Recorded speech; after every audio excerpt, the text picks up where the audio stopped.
di kawasan cuping telinga kanan. Luka sedikit je. Tapi doktor, saya tengok tadi banyak darah. Itu sebab kawasan telinga memang ada banyak saluran darah yang halus dan padat. Kalau terkena sedikit je akan menyebabkan darah yang banyak. Doktor, you explain kat saya dah. Doktor, kenapa nak explain kat wife saya? CT scan clear, tiada keretakan tulang. Nasib baik I tak mati lagi dia nak. Kau tidak janda you. Tapi kalau peluru tu tersasar berapa sentimeter ke kanan, tadi mungkin akan tembus tulang dan masuk ke dalam rongga kranium, Datuk. Kalau itu terjadi, peluang untuk selamat memang sangat tipis lah. Pasal doktor, you nak I mati ke apa? Bukan macam tu maksud saya. Saya cuma jelaskan. Tak, bila saya boleh balik ni? Kami sarankan Datuk tinggal di ward dalam tempoh 24 jam dulu supaya kita boleh pantau keadaan Datuk. You all hospital semua nak make money from my insurance money. Kalau tak ada apa-apa, saya keluar dulu, Datuk.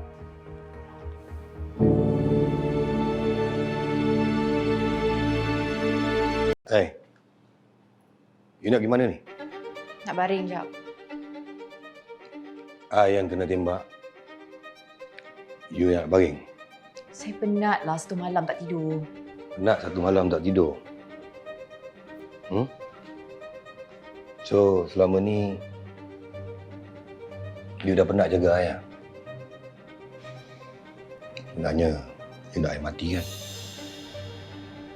Kalau boleh, you sendiri nak tembak I and you make sure yang I ni betul-betul mati. Baru you puas kan? Lagi baik kalau kau mati.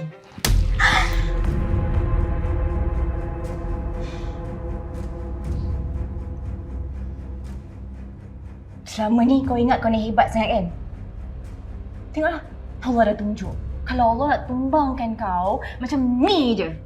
Kau... Tampak, biar ada lebam. Biar senang untuk aku report dekat Inspektor Umar kau tu.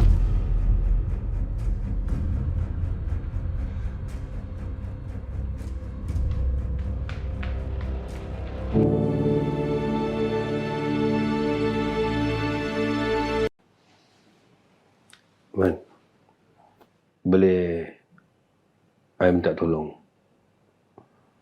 Tolong nak tumpangkan Diana. Tolong hantar balik. Kesian Diana duduk sini. Takkan nak tidur kat sini dengan I apa kan. Diana, go. Don't worry about me. I'm okay here, okay? Tak perlu. Saya okey je kat sini. You ni keras kepala. Sorry Aman. Diana tak sudi dengan you.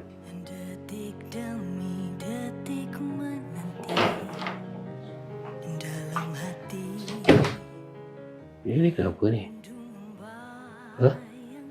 Ada bagi you peluang bersama dengan kekasih you. Sorry, bekas kekasih you. Tak nak I tahu you nak dengan I. You nak manja-manja dengan I. Anja-anja dengan I, betul? Ya, sayang I.